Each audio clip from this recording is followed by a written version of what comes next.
جب آدم علیہ السلام کو پیدا کر دیا گیا تو اللہ تعالیٰ نے ان کی پشت پر ہاتھ پھیرا۔ ہاتھ پھیرتے ہی ان کی پشت سے قیامت تک پیدا ہونے والے انسان باہر نکل آئے۔ آدم کی تمام اولاد ان کے سامنے ظاہر ہو گئی، اور یہ بات نہایت وضاحت اور صراحت کے ساتھ قرآن مجید اور احادیث مبارکہ میں موجود ہے۔ مسلم بن یسار رحمۃ اللہ علیہ بیان کرتے ہیں کہ سیدنا عمر بن خطاب رضی اللہ عنہ سے کسی نے اس آیت کریمہ کے بارے میں پوچھا، وَإِذْ أَخَذَ رَبُّكَ مِنْ بَنِي آدَمَ مِنْ ظُهُورِهِمْ ذُرِّيَّتَهُمْ وَأَشْهَدَهُمْ عَلَى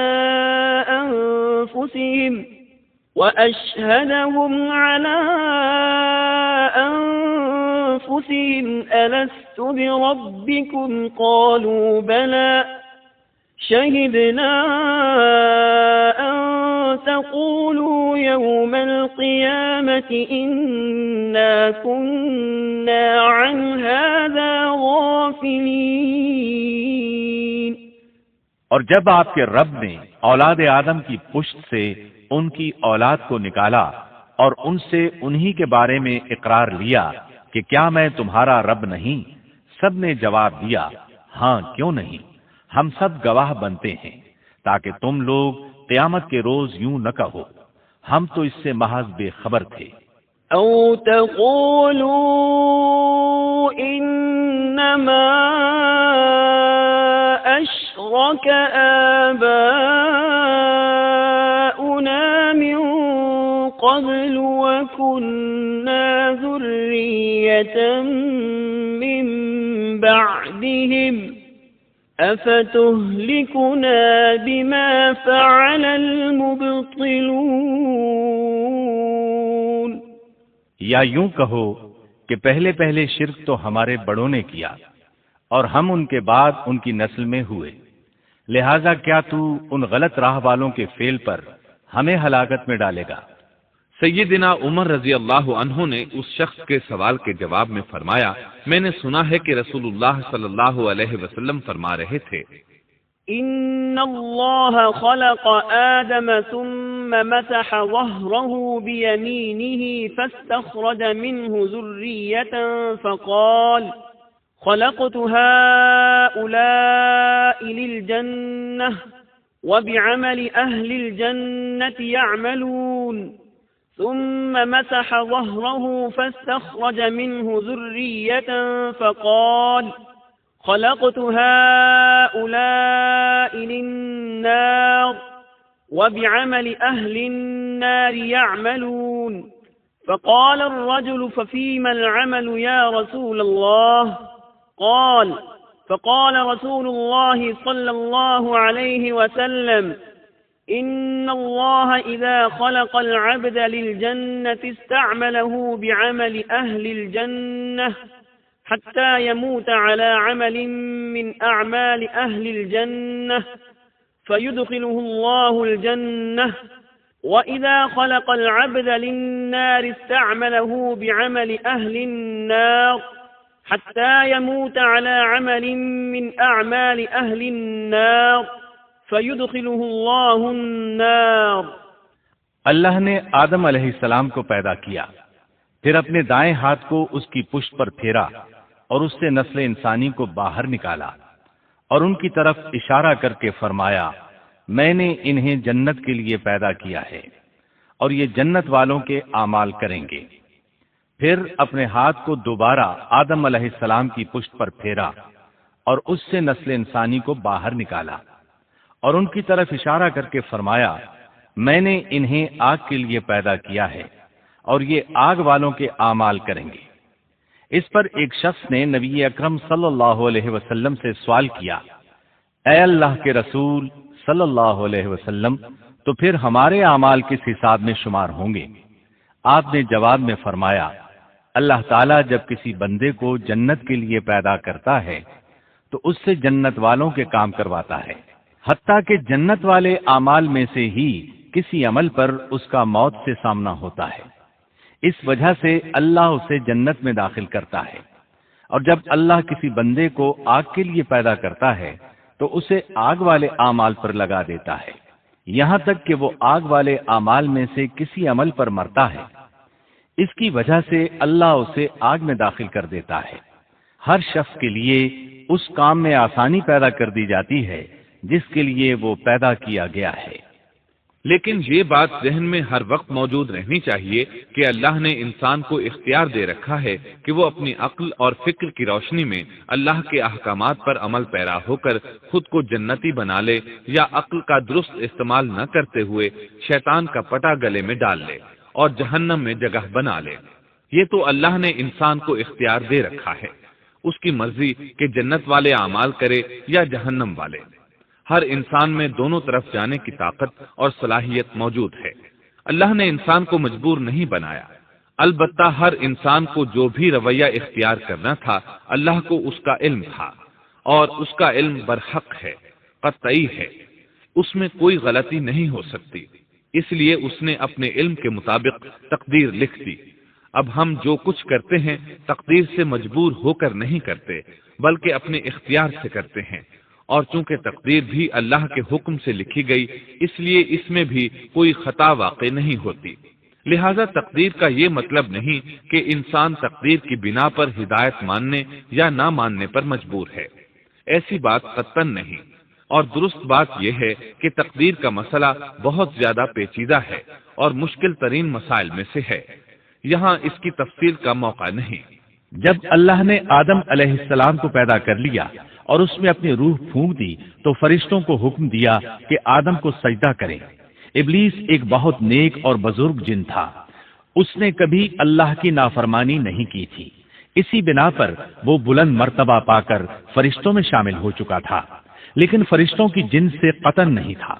اللہ نے اسے اطاعت اور فرما برداری کا صلہ دیا تھا، اس کی عزت اور اکرام کرتے ہوئے آسمان میں بسایا تھا، لمحہ بھر کے لیے بھی اس نے اللہ کی نافرمانی نہیں کی تھی، اور پھر اللہ نے آدم کو سجدہ کرنے کا حکم دیا، اور اس حکم کے مخاطب فرشتے اور ابلیس تھے۔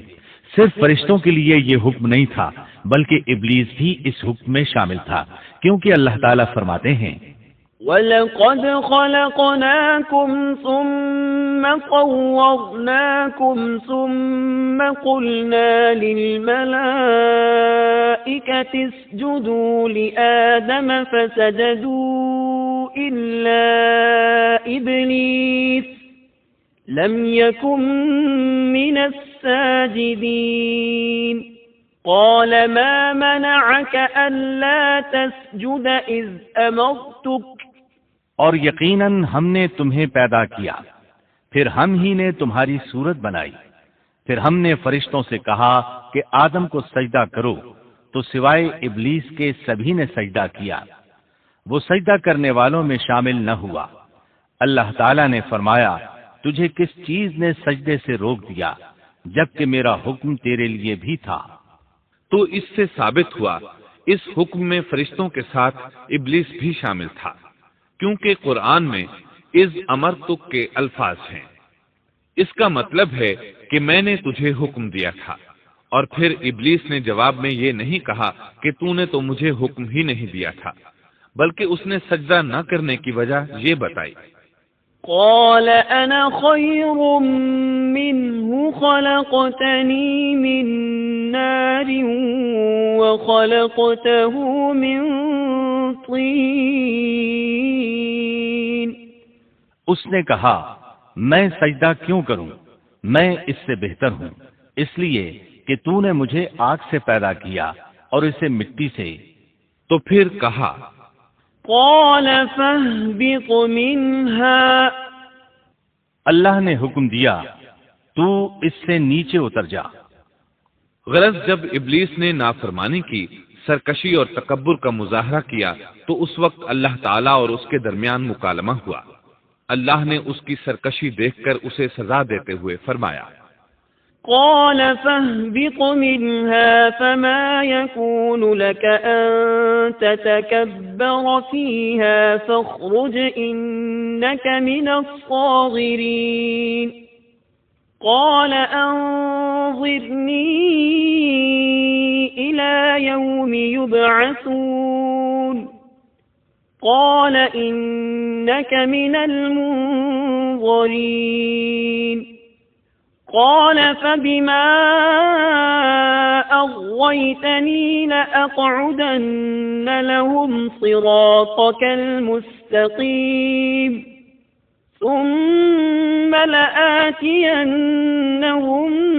من بين أيديهم ومن خلفهم وعن أيمانهم وعن شمائلهم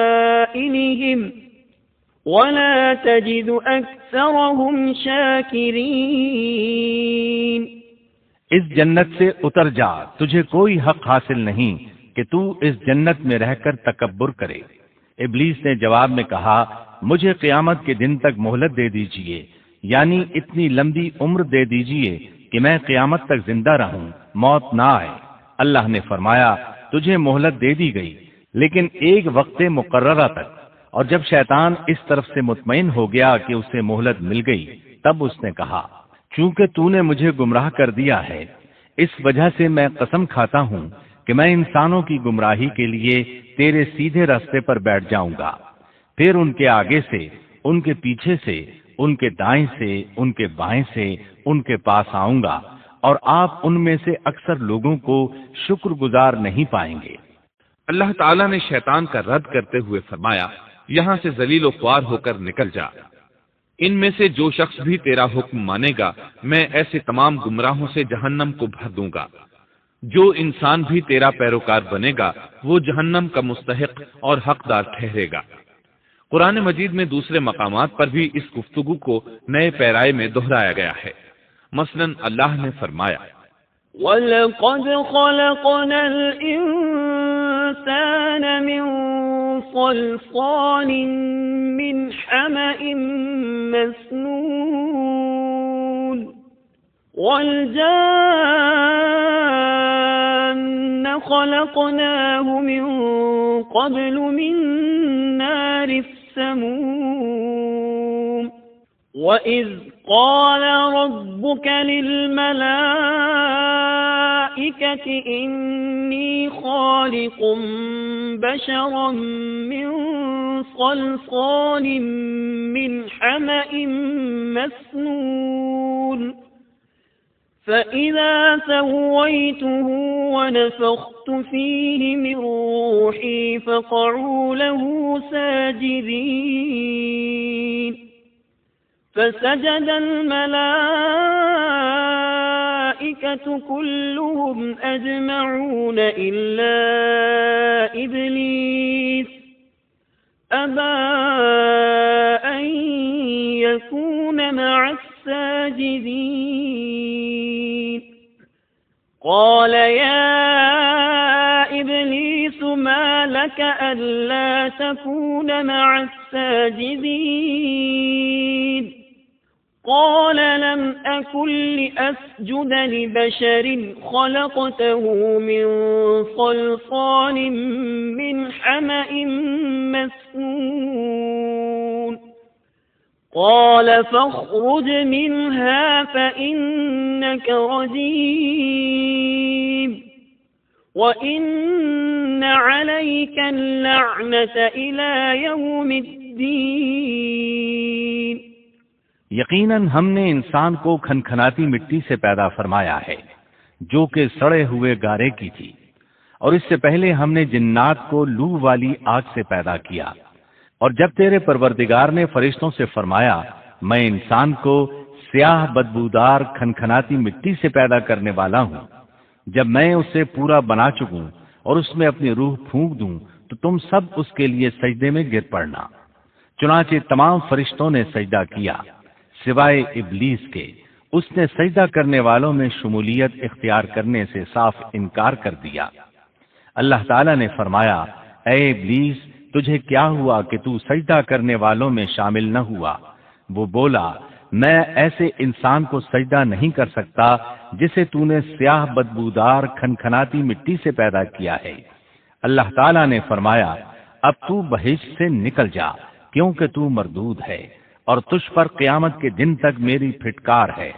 قال رب فأنظرني إلى يوم يبعثون قال فإنك من المنظرين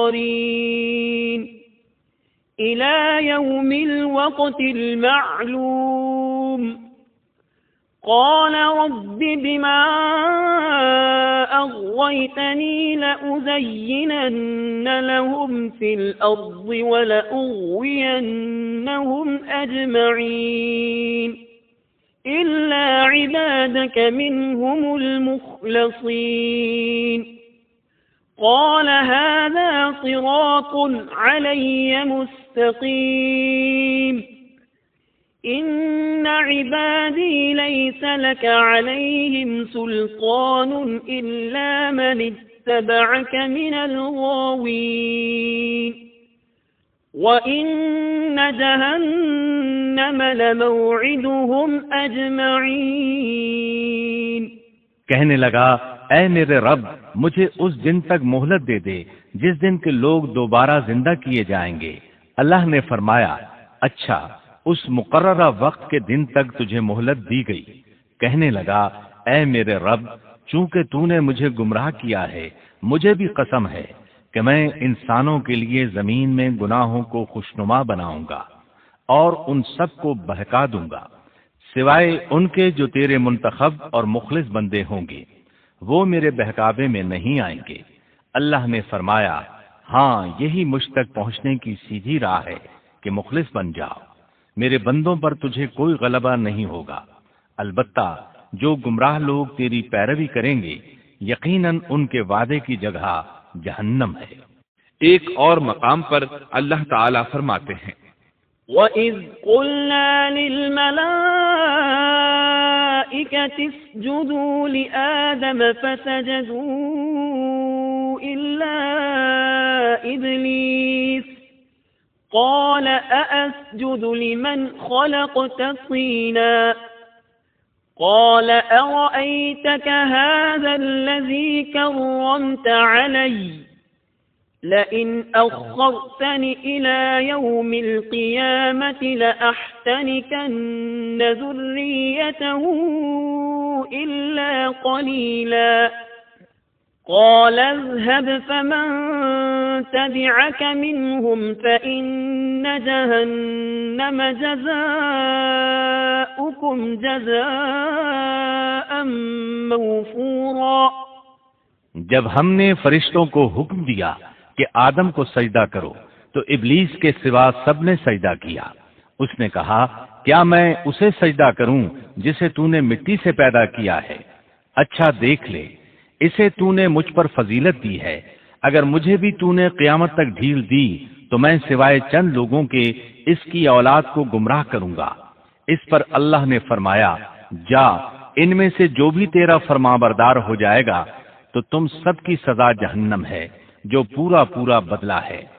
واستفزز من استطعت منهم بصوتك وأجلب عليهم بخيلك ورجلك وشاركهم في الأموال والأولاد وعدهم وما يعدهم الشيطان إلا غرورا إن عبادي ليس لك عليهم سلطان وكفى بربك وكيلا۔ ان میں سے تو جسے بھی اپنی آواز کے ساتھ بہکا سکتا ہے بہکا لے اور ان پر اپنے سوار اور پیادے چڑھا لا، یعنی اپنے گھڑ سوار لشکر اور پیدل لشکر کو چڑھا کر لے آ اور اپنا ہر داؤ ہر ترکیب اور ہر اسلحہ استعمال کر لے اور ان کے مالوں اور اولاد میں بھی شرکت کر لے اور تو انہیں دل بہلانے والے وعدے دے لے، یعنی ان کے برے اعمال بنا سنوار کر انہیں دکھا اور غلط خواہشات دلا، جنت دوزخ اور دوبارہ زندہ نہ ہونے کے وعدے دے، اور ان سے شیطان کے جتنے بھی وعدے ہوتے ہیں سب کے سب سراسر فریب ہیں۔ یقیناً میرے سچے بندوں پر تیرا کوئی قابو اور غلبہ نہیں ہوگا، تیرا رب کارسازی کرنے والا کافی ہے۔ اسی طرح بہت سی آیات میں پہلی معصیت الہی کا ذکر کیا گیا ہے۔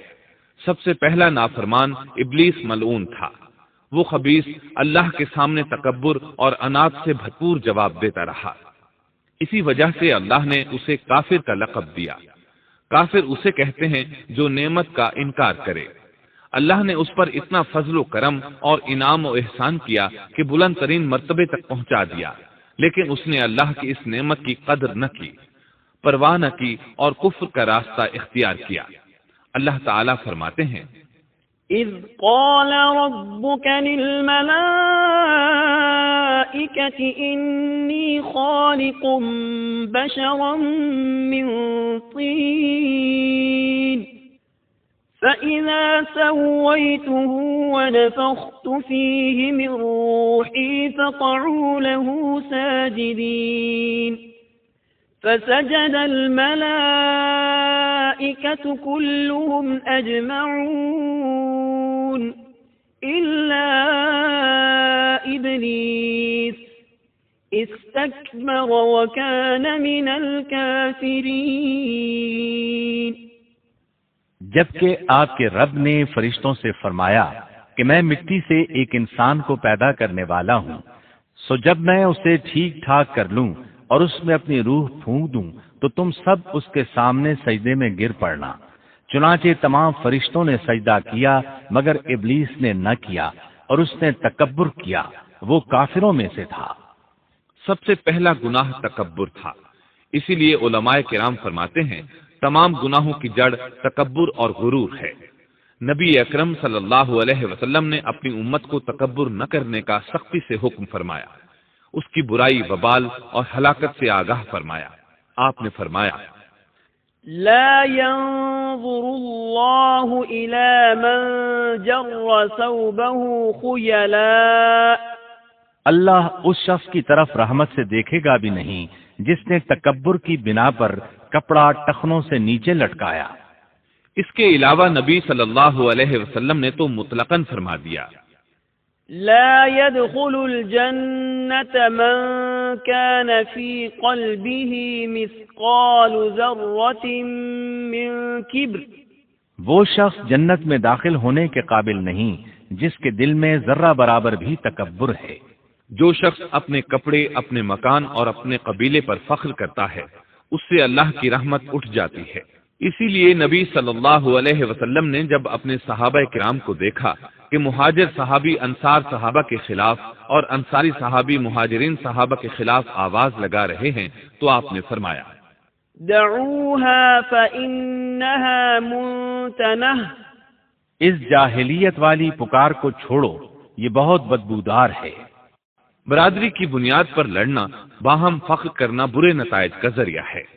گناہوں کی بنیاد بھی تکبر ہے، اس لیے ہر مومن کو چاہیے کہ اپنے نوکر، خادم، ملازم یا کسی بھی مسکین پر کبھی بھی فخر و غرور کا اظہار نہ کرے، کیونکہ یہی اللہ کی سب سے پہلی نافرمانی وجود میں آئی تھی۔ تکبر کا یہ ذکر ضمناً آ گیا۔ ہم پھر اپنے موضوع کی طرف لوٹتے ہیں۔ اللہ نے آدم علیہ السلام کو پیدا کیا اور انہیں عالم بنا کر ہی تخلیق کیا، یعنی جب وہ پیدا ہوئے تو جاہل نہیں تھے۔ اللہ نے آدم علیہ السلام کو فرشتوں سے بھی بڑا عالم بنا کر پیدا فرمایا۔ بے شمار احادیث میں آدم علیہ السلام کی ابتدا اور ان کے علم کا ذکر موجود ہے۔ جب اللہ نے آدم میں مکمل روح ڈال دی اور وہ اپنے پاؤں پر کھڑے ہو گئے تو اللہ نے انہیں حکم دیا، جاؤ فرشتوں کی جماعت کو السلام علیکم کہو۔ آدم اور فرشتوں کی زبان عربی تھی، یہی زبان اہل جنت کی ہے۔ آدم گئے، جا کر سلام کہا، انہوں نے جواب میں کہا وعلیکم السلام ورحمۃ اللہ، یعنی تجھ پر اللہ کی سلامتی اور رحمت ہو۔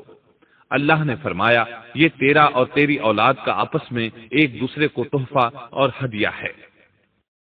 اللہ نے آدم علیہ السلام کو ابتدا ہی میں تمام نام سکھا دیے۔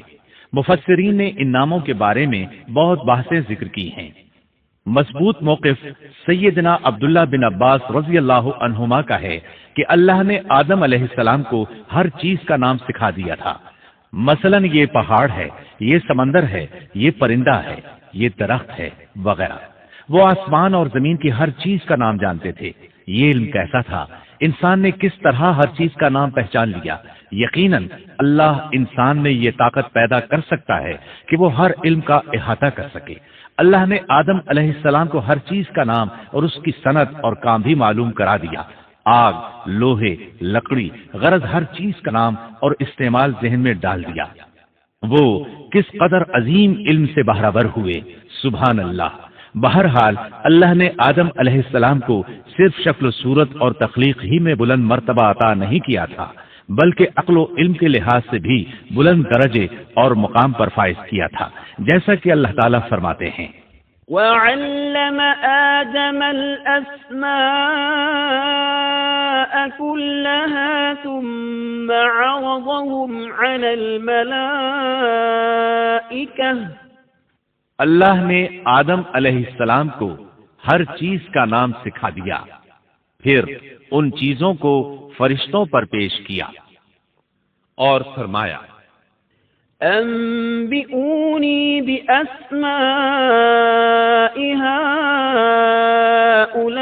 هؤلاء إن كنتم صادقين۔ مجھے ان چیزوں کے نام بتاؤ اگر تم سچے ہو۔ مطلب یہ کہ تم اپنے دعوے میں کہاں تک سچے ہو؟ جب آدم کی تخلیق ہوئی تو تم نے کہا تھا اللہ جو چاہے پیدا کر لے، قسم ہے وہ ہم سے زیادہ معزز اور عالم نہیں ہوگا۔ اس دعوے میں اگر تم سچے ہو تو ذرا ان اشیاء کے نام تو بتاؤ۔ اللہ تعالیٰ نے آدم علیہ السلام کا زیادہ معزز ہونا، مکرم ہونا اور علم و معرفت والا ہونا واضح کرنے کے لیے فرشتوں کو حکم دیا کہ آدم علیہ السلام کو سجدہ کریں۔ یہ سجدہ تعظیمی تھا، عبادت والا سجدہ نہیں تھا۔ سجدہ تعظیمی پہلے وقتوں میں جائز تھا، لیکن اب حرام ہے۔ اسی لیے تو یعقوب علیہ السلام، ان کی بیوی اور 11 بیٹوں نے یوسف علیہ السلام کو سجدہ کیا تھا۔ بہرحال فرشتوں نے آدم علیہ السلام کو سجدہ کیا۔ اس سے معلوم ہو جاتا ہے کہ کون زیادہ عزت اور عظمت والا ہے۔ یقیناً آدم علیہ السلام زیادہ شرف اور منزلت کے حقدار ٹھہرے۔ جب اللہ تعالیٰ نے ان کی عزت، تکریم اور تعظیم ثابت فرما دی، تب علم و معرفت میں ان کی برتری ثابت کرنے کے لیے فرمایا اگر تم اپنے قول میں سچے ہو تو ان چیزوں کے نام بتاؤ۔ تب فرشتوں نے کہا قالوا سبحانك لا علم لنا إلا ما علمتنا إنك أنت العليم الحكيم۔ قال يا آدم أنبئهم بأسمائهم فلما أنبأهم بأسمائهم قال ألم أقل لكم إني أعلم غيب السماوات والأرض وأعلم ما تبدون وما كنتم تكتمون۔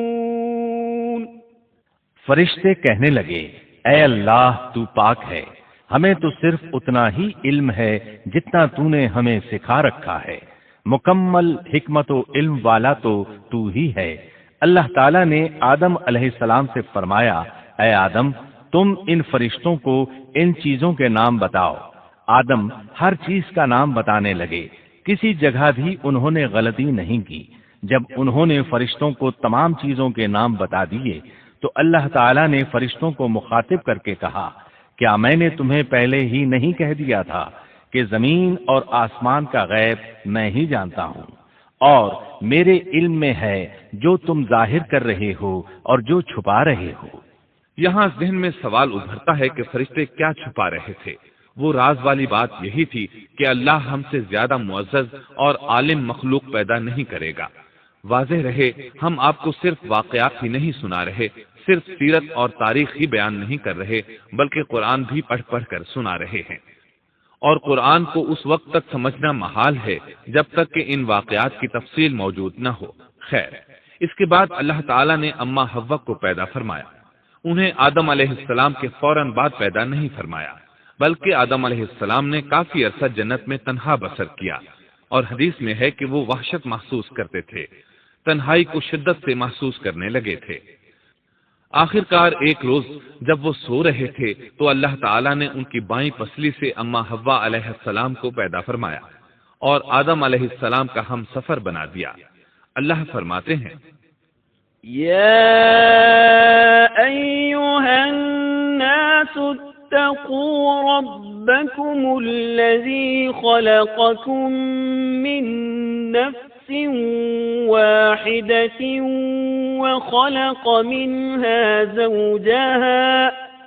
اے لوگو، اپنے اس پروردگار سے ڈر جاؤ جس نے تم سب کو ایک ہی جان سے پیدا کر ڈالا، اور اس جان یعنی آدم علیہ السلام سے ان کی بیوی کو پیدا کیا.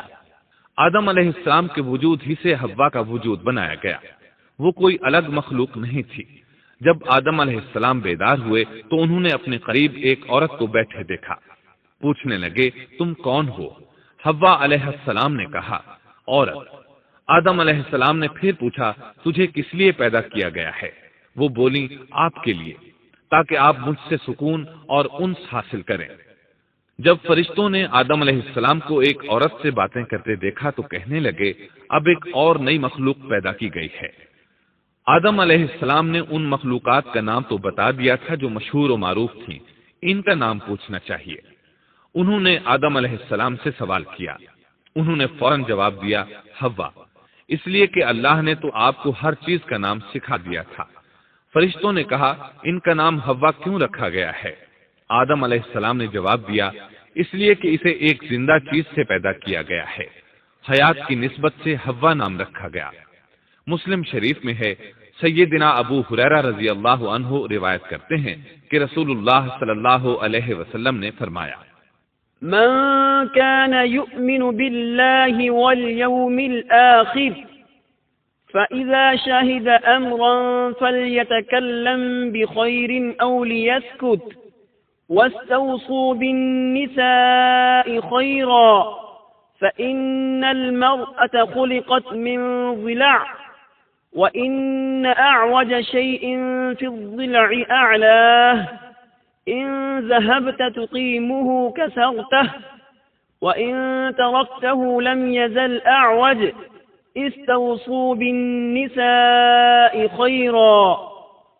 جو شخص اللہ اور آخرت کے دن پر ایمان رکھتا ہے، جب وہ کسی معاملے کے لیے حاضر ہو تو بھلائی والی بات کرے یا خاموش رہے، اور عورتوں کے بارے میں بھلائی کی وصیت حاصل کر لو، یعنی ان کے ساتھ اچھا سلوک کرو، کیونکہ عورت پسلی سے پیدا کی گئی ہے اور پسلی میں زیادہ ٹیڑھا حصہ اوپر والا حصہ ہوتا ہے.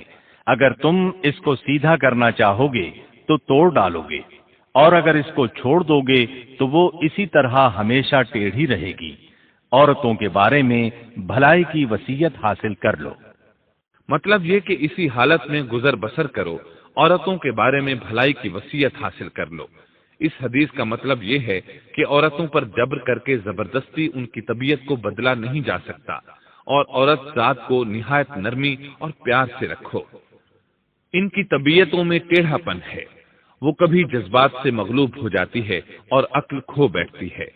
اگر کوئی اسے سیدھا کرنا چاہے تو اس سے لا تعلقی، دوری اور طلاق کی نوبت آ جائے گی. اگر اسے چھوڑ دو گے تو ٹیڑھا پن برقرار رہے گا. مرد کو بہت حوصلے سے اس صورتحال کو سنبھالنا چاہیے. احادیث میں سیدنا ابراہیم علیہ السلام کی زوجہ سیدہ سارہ علیہ السلام کا قصہ موجود ہے. وہ حوا علیہ السلام کے بعد کائنات کی سب سے زیادہ خوبصورت عورت تھی. احادیث سے یہ اشارہ ملتا ہے کہ حوا علیہ السلام ابتدائے انسانیت سے لے کر قیامت تک پیدا ہونے والی تمام عورتوں میں خوبصورت تھیں. اب ابلیس لگا اپنے وسوسے شروع کرنے. آدم اور حوا علیہ السلام دونوں اللہ کے حکم سے جنت میں تھے کہ شیطان نے انہیں پھسلانے کی کوشش شروع کر دی. اللہ تعالیٰ فرماتے ہیں، وَقُلْنَا يَا آدَمُ اسْكُنْ أَنْتَ وَزَوْجُكَ الْجَنَّةَ وَكُلَا مِنْهَا رَغَدًا حَيْثُ شِئْتُمَا. اور ہم نے کہہ دیا، اے آدم، تم اور تمہاری بیوی جنت میں رہو اور جہاں سے چاہو با فراغت کھاؤ. جنت بھی کیسی؟ اللہ فرماتے ہیں، وَجَنَّةٍ عَرْضُهَا السَّمَاوَاتُ وَالْأَرْضُ. وہ جنت کہ جس کی چوڑائی ہی آسمانوں اور زمین کے برابر ہے. سو اس جنت میں سے جو چاہو سو کھاؤ، کچھ بھی منع نہیں سوائے ایک درخت کے، چنانچہ ارشاد ہوا وَقُلْنَا يَا آدَمُ اسْكُنْ أَنْتَ وَزَوْجُكَ الْجَنَّةَ وَكُلَا مِنْهَا رَغَدًا حَيْثُ شِئْتُمَا وَلَا تَقْرَبَا هَذِهِ الشَّجَرَةَ فَتَكُونَا مِنَ الظَّالِمِينَ۔ اور ہم نے کہا اے آدم تم اور تمہاری بیوی جنت میں رہو، پھر جس جگہ سے چاہو با فراغت کھاؤ، اور اس درخت کے پاس مت جاؤ ورنہ ظالموں میں سے ہو جاؤ گے۔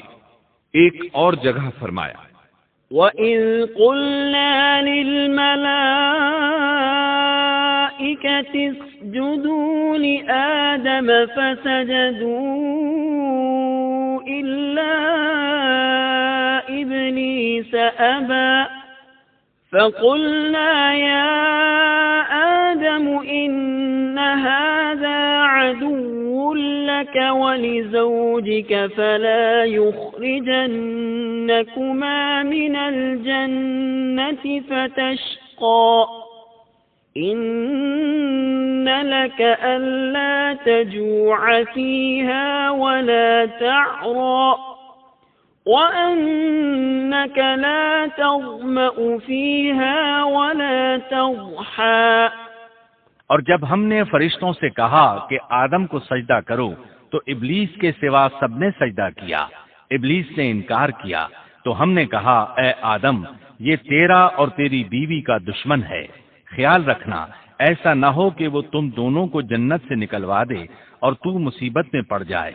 یہاں تو تجھے آرام ہے، نہ تو بھوکا ہے اور نہ ننگا، اور نہ تو یہاں پیاسا ہوتا ہے، نہ دھوپ سے تکلیف اٹھاتا ہے۔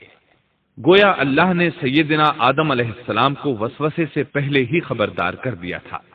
ان آیات سے یہ بھی پتہ چلا کہ انسان سے ابلیس کی عداوت اور دشمنی ابتدا ہی سے چلی آ رہی ہے، اور یہ بھی ثابت ہوا کہ جو لوگ کہتے ہیں کہ انسان ابتدا میں ننگا تھا ان کا قول صحیح نہیں، اس لیے کہ اللہ تعالیٰ نے جنت میں بھی آدم علیہ السلام پر لباس رکھا اور زمین میں بھی لباس نازل کر دیا، جیسا کہ اللہ تعالیٰ فرماتے ہیں يا بني آدم قد أنزلنا عليكم لباسا يواري سوآتكم وريشا ولباس التقوى ذلك خير۔ اے آدم کی اولاد ہم نے تم پر لباس کو نازل کیا جو تمہاری شرمگاہوں کو چھپاتا ہے اور زینت کا سبب بھی ہے، اور تقوی کا لباس اس سے بھی بہتر ہے۔ لہذا آدم ابتدا میں ننگے نہیں تھے، انہیں تو ننگے پن کا علم ہی نہیں تھا، نہ ہی ان کی بیوی کو برہنہ ہونے کا علم تھا۔ اللہ نے آدم علیہ السلام کو کامل نعمتوں سے نوازا، بھوک نہ پیاس، یہاں تک کہ پیاس کے اسباب سے بھی محفوظ، نہ گرمی اور نہ دھوپ، پھر بے انتہا حسن و جمال، مشقت نہ تکلیف، بدبختی نہ بدقسمتی۔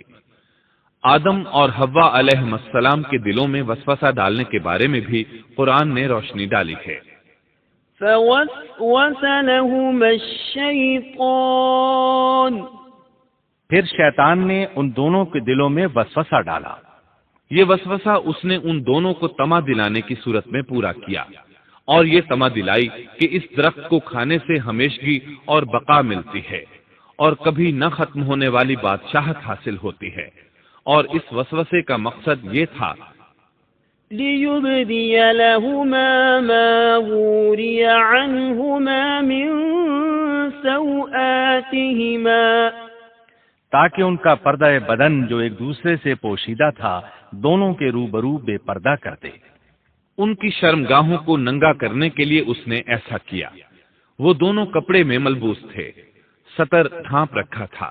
جب انہوں نے اس درخت سے کھایا تو لباس نیچے گر گیا، دونوں برہنہ ہو گئے۔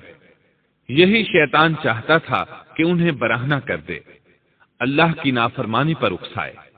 ارشاد ہوتا ہے فوسوس إليه الشيطان قال يا آدم هل أدلك على شجرة الخلد وملك لا يبلى شیطان نے انہیں وسوسہ ڈالا، کہنے لگا اے آدم، کیا میں تجھے دائمی زندگی کا درخت اور وہ بادشاہت نہ بتلا دوں جو کبھی پرانی نہ ہو؟ جب تم اس درخت سے کھاؤ گے تو ہمیشہ زندہ رہنے والے بن جاؤ گے اور زبردست بادشاہت حاصل کر لو گے۔ اس نے یہ تمنا بھی دلائی۔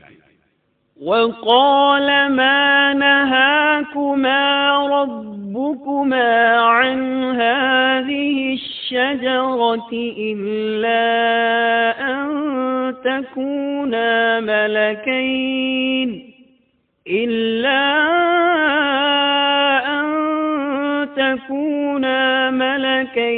أو تكونا من الخالدين تمہارے رب نے تم دونوں کو اس درخت سے اس لیے منع کیا ہے کہ تم دونوں فرشتے نہ بن جاؤ یا ہمیشہ زندہ رہنے والے نہ بن جاؤ۔ یعنی تم اس درخت سے کھا لو گے تو فرشتے بن جاؤ گے اور ہمیشہ قائم دائم رہو گے۔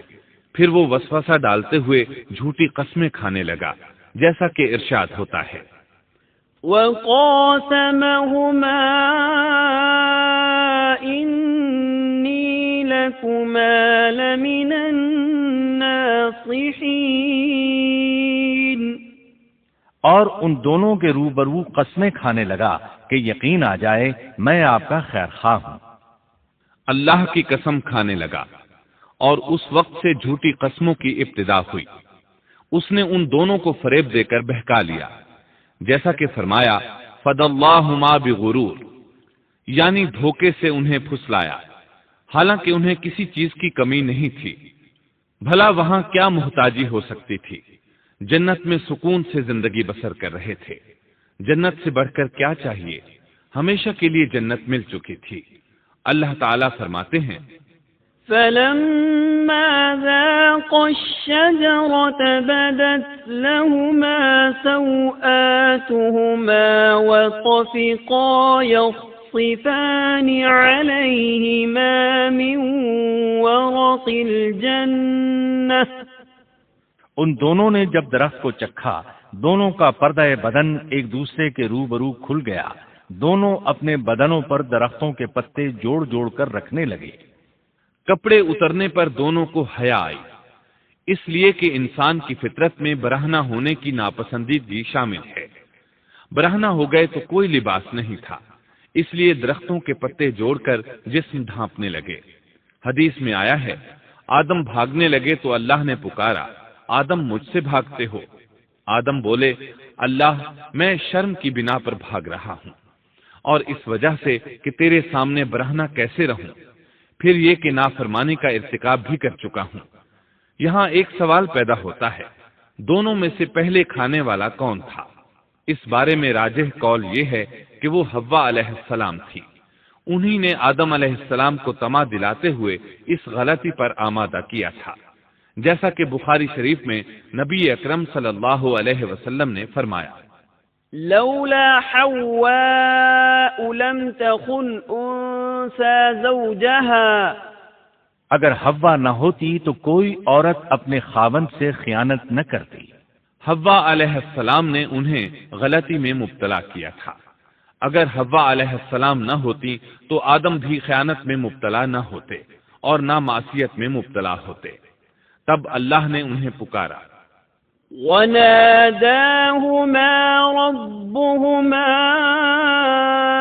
أَلَمْ أَنْهَكُمَا عَنْ تِلْكُمَا الشَّجَرَةِ وَأَقُلْ لَكُمَا إِنَّ الشَّيْطَانَ لَكُمَا عَدُوٌّ مُبِينٌ کیا میں نے تم دونوں کو اس درخت سے نہیں روکا تھا، اور کیا یہ نہیں کہا تھا کہ شیطان تمہارا کھلا دشمن ہے؟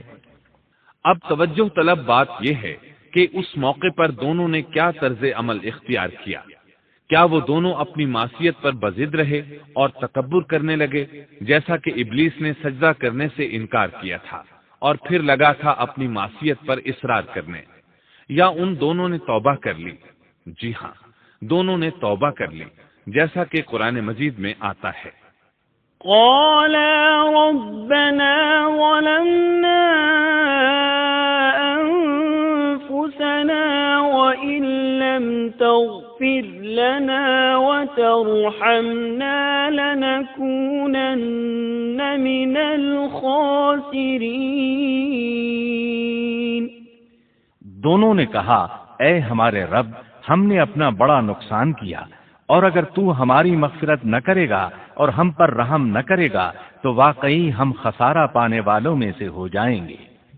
اس قصے میں ایک سوال یہ ذہن میں پیدا ہوتا ہے کہ جب سیدنا آدم علیہ السلام کو ابلیس نے سجدہ نہ کیا تو اللہ تعالیٰ نے اسے مردود بنا کر جنت سے نکال دیا۔ پھر وہ سیدنا آدم علیہ السلام کو اس درخت کے قریب کس طرح لے گیا جبکہ وہ جنت سے باہر ہو چکا تھا؟ قرآن کریم میں اس بارے میں یہ الفاظ آئے ہیں، پھر شیطان نے ان کے دلوں میں وسوسہ ڈالا۔ یہ وسوسہ اس نے کیسے ڈالا جبکہ وہ جنت سے نکالا جا چکا تھا؟ مفسرین نے اس کے جواب میں لکھا ہے کہ اس نے جنت سے باہر رہ کر یہ وسوسہ ڈالا تھا۔ جیسے آج کل تار اور بغیر تار کے آواز کو دور دراز علاقوں تک پہنچایا جا سکتا ہے، ایسے ہی شیطان نے اپنی طاقت سے یہ وسوسہ ان کے دلوں تک پہنچایا۔ لگے ہاتھوں ابلیس کی حقیقت بھی سن لیں۔ ابلیس کے لفظی معنی انتہائی مایوس کے ہیں۔ یہ راندہ درگاہ ہونے کے بعد ہمیشہ ہمیشہ کے لیے اللہ کی رحمت سے مایوس ہو گیا تھا، اس لیے اسے یہ لقب ملا، ورنہ روایات کی روح سے اس کا اصل نام عزازیل تھا۔ پہلے یہ جنات میں سے تھا، اپنے رب تعالی کی اطاعت سے نکل کر ابلیس ہوا۔ اس کا علم ناقص تھا، مزاج ناپاک تھا، وہ غرور اور تکبر میں مبتلا ہو گیا تھا۔ یہاں یہ بات بھی ذہن نشین کر لیں کہ انبیاء خطا اور گناہ سے پاک ہوتے ہیں، ان پر اللہ تعالیٰ کی مستقل حفاظت اور نگرانی قائم رہتی ہے۔ اگرچہ انبیاء بھی انسان ہوتے ہیں اور تمام انسانی تقاضے انہیں لاحق ہوتے ہیں، لیکن ان کے عمل اور ارادے میں کسی قسم کی بدی اور شر کا عمل دخل قطعاً نہیں ہوتا۔ ان کا ہر قول اور عمل بلکہ ہر حرکت اور سکون کی حالت بھی انسانیت کے لیے بہترین نمونہ ہوتے ہیں۔ البتہ بشر ہونے کی وجہ سے بھول کا امکان ہوتا ہے، تاہم بھول ہو جانے کی صورت میں انہیں فوراً ہی خبردار کر دیا جاتا ہے۔ بھول ہو جانا بشری طبیعت کا خاصہ ہے۔ اللہ تعالیٰ نے ہر انسان کی فطرت میں یہ چیز رکھی ہے۔ انبیاء سے بھول چوک ہو جانے میں بھی اللہ تعالیٰ کی کئی ایک حکمتیں پوشیدہ ہیں۔ مثلا بہت سی قومیں اپنے نبیوں کے معجزات دیکھ کر ان میں ربوبیت کی صفات کی قائل ہو گئی، یہاں تک کہ بعض قوموں نے اپنے نبیوں کو اللہ یا اللہ کا بیٹا بھی جانا۔ جب انبیاء سے بھول اور لغزشیں ہوئیں تب گویا لوگوں پر یہ واضح کیا گیا کہ یہ الہ نہیں ہے۔ الہ ہوتے تو کس طرح ان سے بھول ہو سکتی تھی؟ اس سے یہ بتانا بھی مقصد تھا کہ انبیاء انسان ہی ہوتے ہیں، کوئی ماورائی مخلوق نہیں ہوتے۔ سیدنا آدم علیہ السلام کے واقعے پر غور کرنے سے یہ حقیقت مزید واضح ہو جاتی ہے کہ سیدنا آدم علیہ السلام کی یہ لغزش گناہ نہیں تھی۔ ممنوع درخت کا پھل کھاتے ہی سیدنا آدم علیہ السلام اور اماں حوا کا لباس اتر گیا تھا۔ اس لباس کے بارے میں مفسرین نے لکھا ہے کہ وہ لباس دراصل نور کا تھا، یعنی وہ جنت کا خاص لباس تھا جو صرف اسی عالم میں پہنا جا سکتا ہے۔ اللہ تعالیٰ نے اپنے فضل و کرم سے جنت میں ان کی ستر پوشی کا انتظام فرما دیا۔